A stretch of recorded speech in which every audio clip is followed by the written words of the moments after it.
Welcome to Recap King. In this video, we will explain the Equalizer. This movie tells the story of a former special service commando who faked his own death in hopes of living out a quiet life. Instead, he comes out of his self-imposed retirement to save a girl and finds his desire for justice reawakened after coming face to face with members of a brutal Russian gang. Will he be able to fight the Russian gang and save the girl? Let's find out in the Equalizer. The Equalizer tells the story of a man named Robert McCall, who lives in Boston. Every day, Robert works at the Home Mart hardware store. Robert is an ordinary man living an ordinary life. At work, Robert befriends his co-worker, a fat man named Ralphie, who is on a diet program to take the security officer selection exam. Robert then advised Ralphie to avoid high-carbohydrate foods and eat more fiber foods. Robert is a very neat person, painstaking, and also disciplined in carrying out all his activities, where the man has a habit of calculating how long the activities he does with the seconds counter on his watch. In the evening, Robert always took the time to read a book at a restaurant he subscribed to, where Robert always brought his own tea bags and cutlery. Robert's habit of always tidying up is evident when the man arranges his napkins and cutlery on the table, which he always makes sure the table is clean and the cutlery is in its proper place. The atmosphere in the diner was not so crowded that night. There were only a few customers, including a beautiful girl named Elena, who greeted Robert and asked about the story told in the book Robert was reading. Not long after, Elena said goodbye to Robert and left the place, then went and called a taxi. The next day, Robert went back to his usual activities, went to work at Home Mart, chatted with Ralphie and the other co-workers, then came home to clean up. He also had dinner, and that evening, Robert returned to visit his regular diner with a book and read it. Shortly after Robert arrived there, Elena was seen entering the diner in skimpy clothes and heavy makeup. Elena was just about to order a drink when suddenly her cell phone rang, a call from her boss. Elena turns out to be a teenage prostitute who's working under the name Terry for the Russian mob, Slavy. That night, Elena was required to serve a customer who had picked up Elena in front of the diner. Over the phone, Elena tries to get away from her job and persuades Slavy not to have to serve the customer. As it turns out, the man often abuses Elena. But Slavy paid no heed to this and ordered Elena to immediately do her job. Slavy then reminds Elena that the girl owes him and threatens to kill her. Hearing the threat, Elena had no other choice but to obey Slavy's orders. Elena then left the diner and approached the man who had picked her up outside the diner, accompanied by Robert's inquiring glance which was directed at the girl. The next day, Robert was accompanying Ralphie who was doing physical exercises to lose weight so that he could take the security officer selection exam. Even though Ralphie seemed to have a hard time and almost gave up because of the very heavy training portion, Robert continued to encourage the man and help him with all his heart so that Ralphie could fulfill his desire to become a security guard. Long story short, Robert went back to his usual activities, including visiting his regular restaurant and spending his time there reading books, where that night, Elena was already there first. Elena then walked over to Robert at the corner of her favorite table and asked him for permission before sitting there. Robert allowed Elena to sit and accompany him, after which he noticed bruises on Elena's beautiful face. After chatting for a while, Robert finds out that Elena is forced to work for Slavy because of debt, when in fact, the girl has a dream to become a famous singer. Elena then gave Robert a CD containing a recording of a song sung by her. Robert was very happy to receive the gift and promised the girl that he would listen.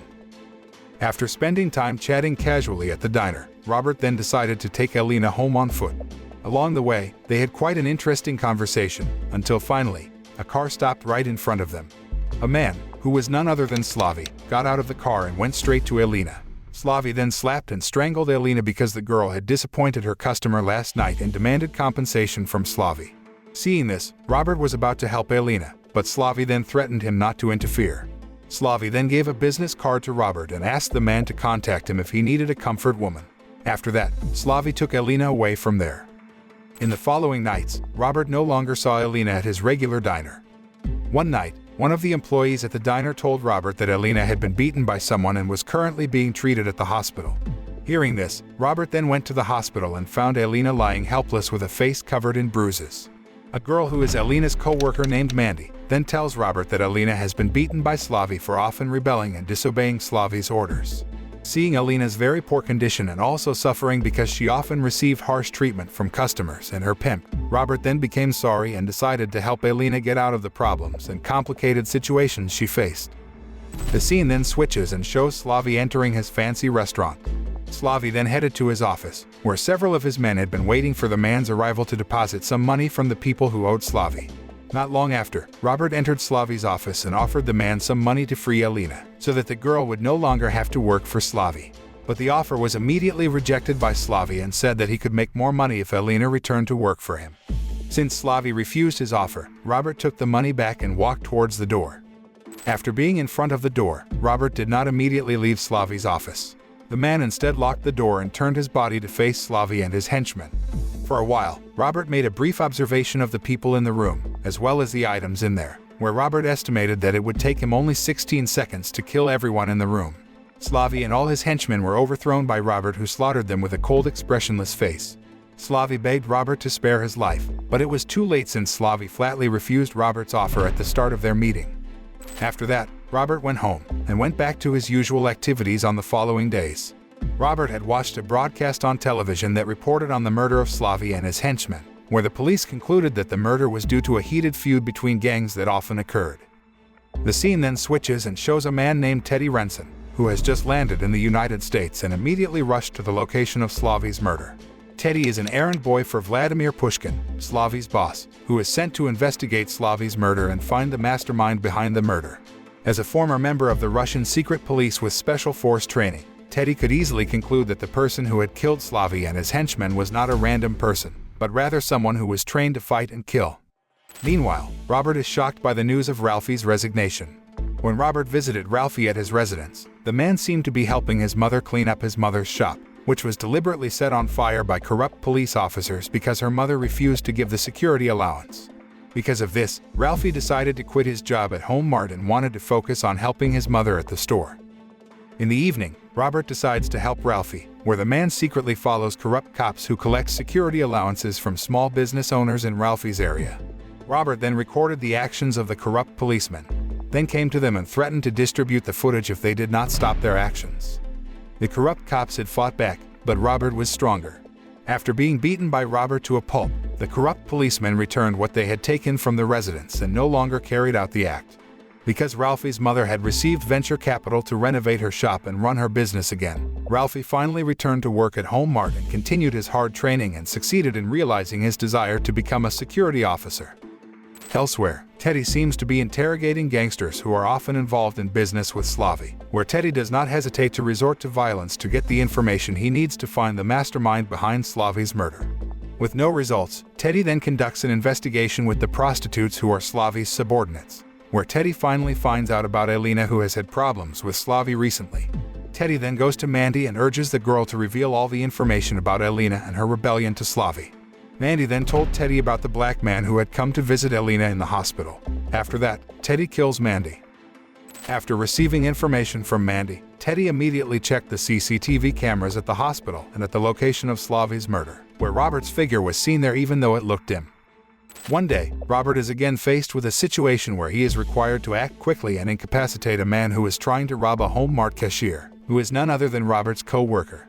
Because at that time there were many visitors with children, Robert chose to grant the robber's wishes, including the gold ring that the cashier had. Robert let the man off the hook, but clearly remembered the license plate of the car the man was driving.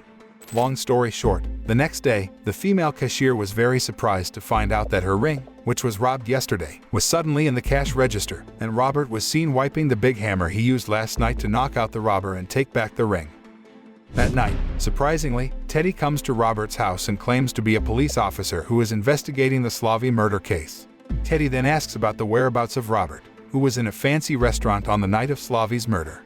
Robert, who had been trained to deal with the situation, then calmly answered all the questions asked by Teddy to avoid the man's suspicions. After asking Robert, Teddy said goodbye and left immediately. However, both Teddy and Robert both knew they had lied. Robert can already guess that Teddy is not a policeman, and Teddy concludes that Robert is the mastermind behind Slavy's murder. Knowing that the Russian mafia is now after him, Robert immediately arranges a plan to leave his apartment. Long story short, Teddy orders one of his men to attack Robert at the diner, where Robert can easily knock out Teddy's men. Robert then exits the diner and finds Teddy in his car, where Robert then takes a picture of the man with his cell phone camera. Teddy and his men then chased Robert to his apartment, but they did not find the man there. While searching the apartment, intending to find a clue as to who Robert really is, Teddy finds nothing but drugs and torn sports tickets. On the other hand, Robert turns out to be somewhere else and watching the movements of Teddy and his henchmen through a hidden camera in his apartment. Knowing that he is dealing with one of the largest Russian criminal organizations in the world, Robert decides to visit his old friend and colleague at the Defense Intelligence Agency, Susan Palmer, who uses her resources to give Robert information about Vladimir Pushkin and his operations. Susan also informs Robert that Teddy Renson's real name is Nikolaychenko. After giving all the information that Robert wanted, Susan told her husband that Robert didn't ask for help, but he asked for permission. To destroy Pushkin's operations in the United States, Robert first goes to Pushkin's cash vault, where Robert can easily incapacitate all of Pushkin's men, lock them all in the refrigerator, and then call the police and leave evidence in the form of a memory stick that loaded with information about Pushkin's illegal activities. In the evening, Teddy is seen having dinner at a fancy restaurant. In front of him appears a man who turns out to be a trained assassin, who was hired by Teddy to kill Robert. However, shortly after the man left Teddy's table, Robert then entered the restaurant and approached Teddy. Robert then sat there, handing Teddy the hitman's cracked and bloodied glasses. Robert then reveals that he already knows about Teddy's past and warns Teddy to stop pursuing him, and pledging to bring down Pushkin's criminal enterprise.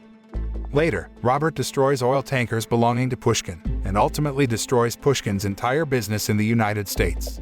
After that, Teddy immediately set up a plan to immobilize Robert. Teddy and his henchmen go to the Home Mart store and take several of Robert's co-workers as hostages.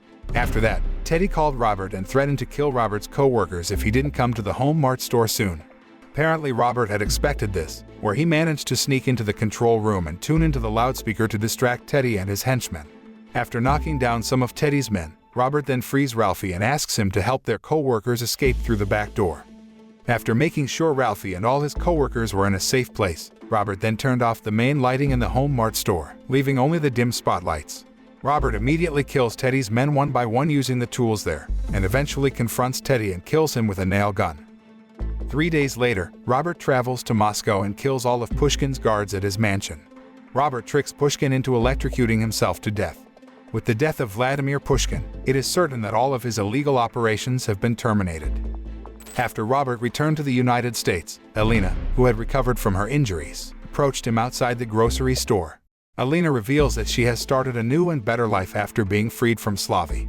Alina also thanked Robert for giving her a second chance and kissed him lightly on the cheek. After what happened to Alina and her co-workers, Robert was inspired to continue to use his skills to help others in need. In the evening, as usual, Robert always visits his regular diner, but now the man brings not only a book, but also a laptop, where Robert then posts an online advertisement, now identifying himself as the equalizer. The moral of this film is that regardless of our past and background, we have the choice to decide what kind of person we want to be in the future. Using his skills, Robert decides to help the people around him and solve the difficulties they face. This is solely done on the basis of humanity and concern for others.